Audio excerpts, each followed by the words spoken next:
Physics class. I hope you're having a good day and are ready to learn what we need to continue on with the change of state, which we talked about yesterday, but also moving along to the first law of thermodynamics.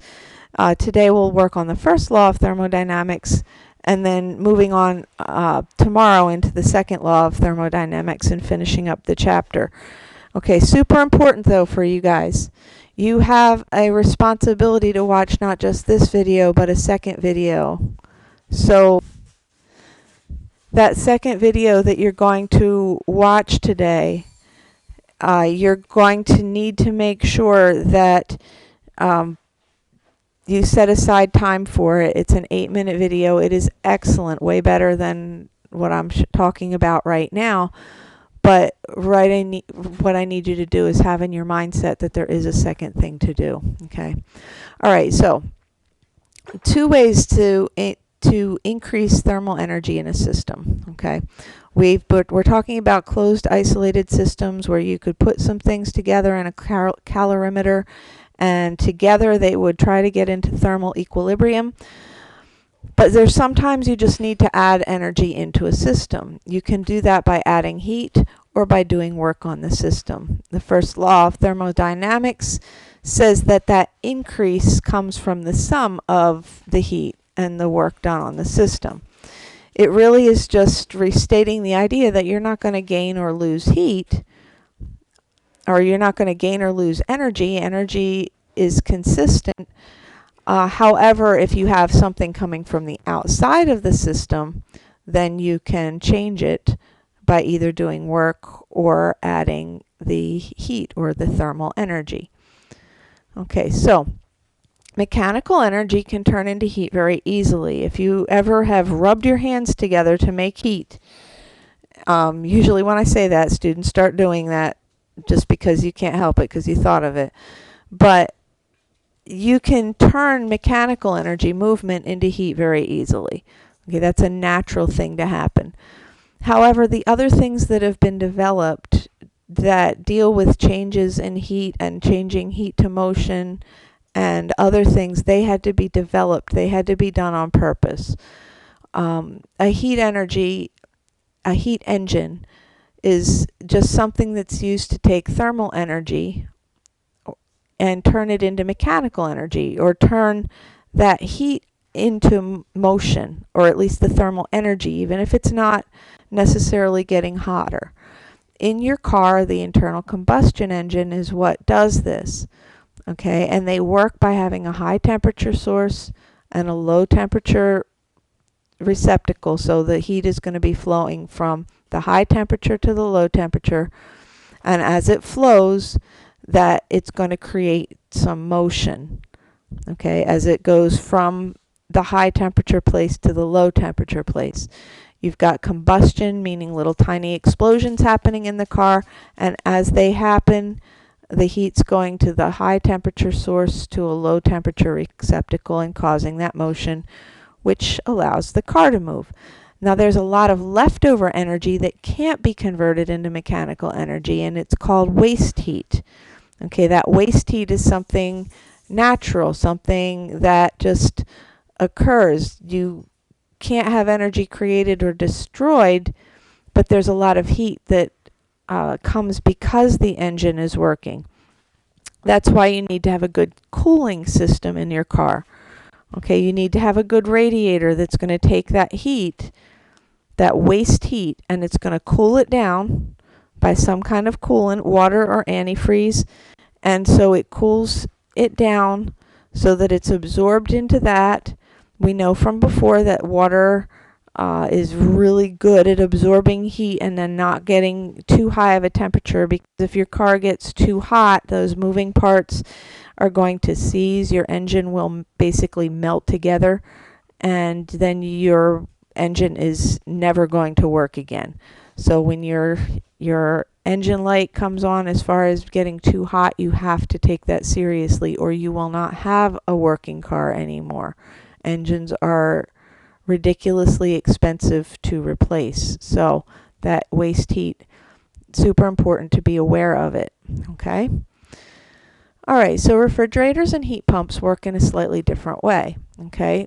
Refrigerators are more complicated, okay? You've got to take the heat, you have to take heat out of a cold place and make it colder and send it into a place that's warmer.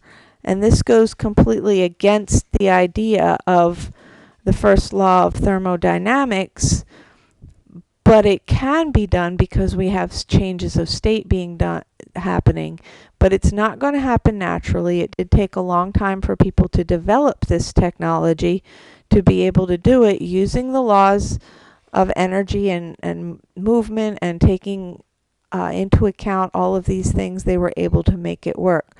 A refrigerator basically works by taking the gas that's absorbed heat from the inside of the refrigerator. So the gas is circulating in there, okay, through the system, okay, through the tubing, and it's in the gas form, and it absorbs some heat energy from the inside of your refrigerator. And then it goes outside and goes through a condenser, and as it condenses, it changes state. Okay, and as it changes state, it's going from gas into liquid. Okay, what happens is that the energy gets to be taken out of the gas. Okay, we know that it takes energy to go from the liquid to the gas stage, so it has to be the energy taken out in order for it to turn into the liquid stage. This is happening outside the fridge, so it's allowed to release that energy into the air outside of the refrigerator. And then as it cycles back into the fridge and turns back into a gas, it gains the energy, okay, gaining the energy from the inside of the fridge to make that happen, to turn it into a gas, and then it takes it back out again to lose it. I know that's kind of a very rough explanation, but it's basically what happens. Heat pumps are another situation where you're moving the heat in a way that has to be forced or figured out. There is an excellent video. This is the video I was talking about that you are required to watch. And so when you look on your physics site, there's a thing that says companion video. You do need to click on it.